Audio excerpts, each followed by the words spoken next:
Assalamualaikum warahmatullahi wabarakatuh.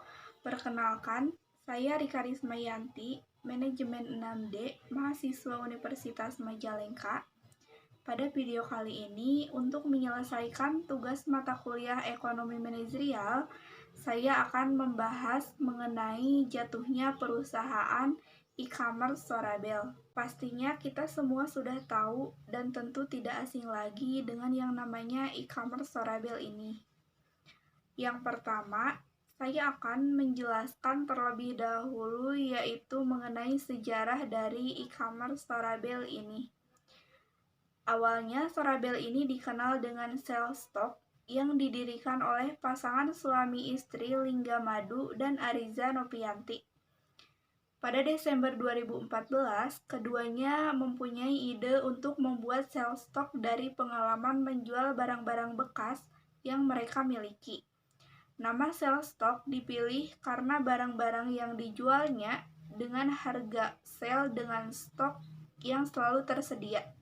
Sales stock terkenal dengan sebutan konsumen mereka dengan panggilan Sista dan menyebut diri mereka sendiri dengan panggilan Soraya. Diambil dari nama anak perempuan dari Lingga dan juga Ariza. Pada November 2017, Sales Stock mengumumkan layanan coba dulu baru bayar dengan tujuan ingin mendongkrak pengguna baru yang sebelumnya ragu berbelanja baju di situs online karena takut tidak sesuai dengan pesanan tiba.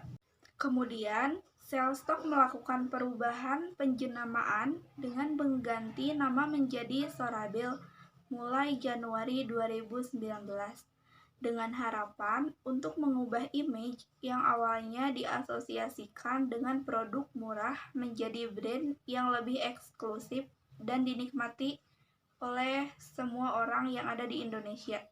Sorabel sendiri adalah singkatan dari Soraya dan Bele. Soraya adalah nama dari Customer Service Sales Stock, sedangkan Bele menggambarkan wanita yang populer dan juga atraktif. Yang selanjutnya ada produk-produk Sorabel. Sorabel fokus menjual produk-produk fashion dengan harga yang ramah di kantong tetapi berkualitas. Produk-produk fashion yang dijual adalah fashion untuk para remaja, pekerja, ibu menyusui, dan juga anak-anak. Dan produk kecantikan yang ada beberapa menu, yakni seperti kosmetik wajah, kosmetik bibir, kosmetik mata, perawatan kulit, alat kecantikan, dan juga parfum. Sorabel menjual produk-produk dengan brandnya sendiri. Produk fashion yang ditawarkan oleh Sorabel cukup variatif dari segi model, warna, bahkan ukuran, sehingga banyak pilihan yang tersedia untuk pelanggan. Selain itu, produk yang diperjualbelikan adalah produk-produk yang diproduksi dan difoto sendiri oleh Sorabel, sehingga Sorabel menjamin bahwa foto produk di etalase online sama dengan bentuk aslinya. Selanjutnya, perkembangan bisnis Sorabel dalam e-commerce. Sorabel merupakan sebuah startup mobile commerce yang menerapkan prinsip-prinsip cost leadership dan memanfaatkan kekuatan media sosial. Sorabel menjual pakaian wanita yang berkualitas dengan harga yang sangat terjangkau, dengan menghilangkan perantara, memotong biaya, dan fokus dengan berjualan secara online, meminimalkan biaya, dan juga menyimpan semua keuntungan ini untuk pelanggan. Selanjutnya, sistem transaksi yang menguntungkan. Selain ragam produk yang ditawarkan, Sorabel juga menghadirkan berbagai layanan yang inovatif berbelanja online, yang berbeda dengan perusahaan sejenisnya. Inilah yang menjadikan keunggulan Sorabel daripada yang lain. Di antaranya, yang pertama adalah produk 100% real picture. Konsumen tidak perlu takut akan produk yang datang jauh dari ekspektasi. Gambar produk yang 100% asli, hasil foto dari tim Sorabel untuk memberikan kepuasan dan juga kepercayaan kepada konsumen. Apa yang konsumen lihat, itu yang akan konsumen dapat. Selanjutnya, yang kedua adalah COD atau Cash on Delivery. Mungkin ada beberapa di antara kita yang pernah jadi korban penipuan toko online. Uang sudah ditransfer, tetapi barang tak kunjung datang. Belanja di Sorabel, konsumen hanya tunggu barangnya yang datang dulu. Kalau sudah diterima, baru bayar ke kurir. Layanan ini berlaku di seluruh Indonesia. Selanjutnya, yang ketiga adalah coba dulu baru bayar. Salah satu fitur unggulan Sorabel bahkan telah tersedia di lebih dari 380 kota dan memungkinkan sista untuk mencoba produk sebelum membayar. Nah, ini nih alasan utama kebanyakan pembeli memilih Sorabel sebagai teman belanja. Jadi, sistemnya adalah belanja di Sorabel, yaitu pesan bajunya, tunggu kurir datang. Lalu, cobain bajunya, kurir akan menunggu sampai 15 menit. Kemudian, jika pembeli tidak cocok dengan barang yang ia beli, maka langsung dapat dikembalikan kepada kurir. Yang keempat, adanya sistem garansi 30 hari. Sorabel menjamin produk fashion dengan kualitas terbaik dan sangat mementingkan kepercayaan pembeli agar tidak mengecewakannya. Maka, Sorabel ingin pembeli nyaman dan puas sejak awal berbelanja. Untuk itu, Sorabel juga memberikan garansi 30 hari. Jadi, kalau pembeli kurang puas dengan kualitas barang yang diterima, pembeli bisa mengembalikan barangnya ke gudang Sorabel dan Sorabel akan mengirim kembali uang kepada pembeli. Selanjutnya, Sorabel sebagai pelopor sistem CDBB, yaitu Startup E-commerce. Sorabel adalah rebranding dari Sellstock yang memulai bisnisnya pada tahun 2014. Sellstock menjadi e-commerce pertama di Asia Tenggara yang menerapkan sistem CDBB atau coba dulu baru bayar.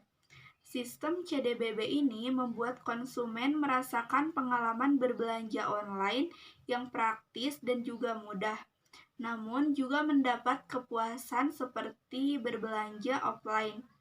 Konsumen diberikan keleluasaan memutuskan pakaian mana yang cocok untuk mereka dan mengembalikan satu pakaian yang kurang sesuai kepada kurir yang mengantar.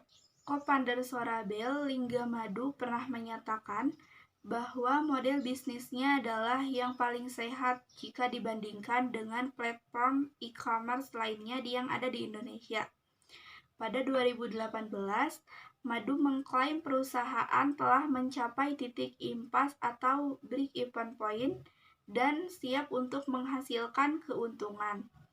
Mengawali 2019, Sellstock berubah nama menjadi Sorabel, baik itu portal maupun aplikasi, mengusung kampanye Be Fashionable Forever.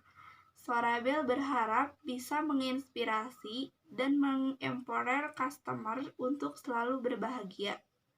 Selanjutnya ada beberapa kelebihan dari Sorabel, yaitu yang pertama terdapat banyaknya kategori yang dipilih dan juga produk yang beragam. Yang kedua, harga pada Sellstock juga sangat terjangkau.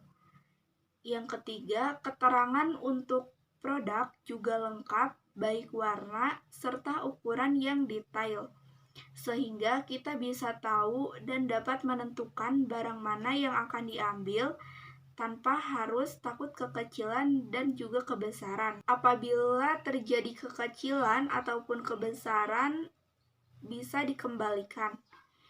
Yang kelima, bisa juga dibayar di rumah dan juga bisa ditransfer.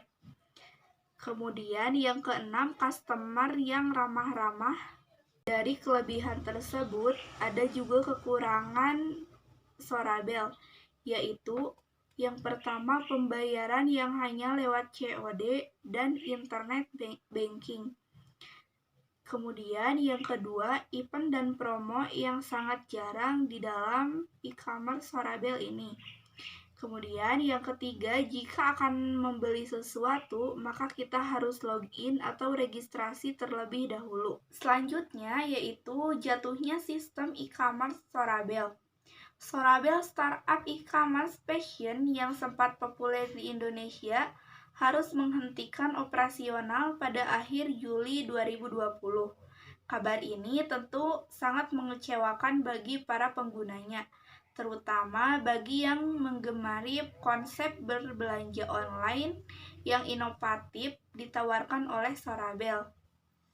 Tentunya ada beberapa faktor yang menyebabkan jatuhnya Sorabel. Yang pertama adalah dampak pandemi COVID-19. Pandemi ini membawa dampak besar bagi berbagai sektor, termasuk industri, e-commerce, penurunan daya beli masyarakat, dan pembatasan mobilitas. Akibat lockdown menjadi pukulan telak bagi Sorabel yang masih dalam tahap pengembangan. Kemudian, yang kedua, kesulitan menggalang pendanaan. Sorabel mengalami kesulitan dalam mendapatkan pendanaan baru untuk melanjutkan operasionalnya. Investor memungkinkan menjadi lebih berhati-hati dalam berinvestasi di tengah situasi ini. Yang ketiga, adanya persaingan yang ketat. Pasar e-commerce di Indonesia semakin ramai dengan hadirnya pemain besar seperti Tokopedia, Shopee, dan juga Lazada. Sorabel fokus pada produk-produk yang kreatif dan juga berkualitas, berjuang untuk bersaing dengan platform tersebut yang menawarkan harga yang lebih murah. Selanjutnya, dampak penutupan pada e-commerce Sorabel. Yang pertama, berdampak pada karyawan.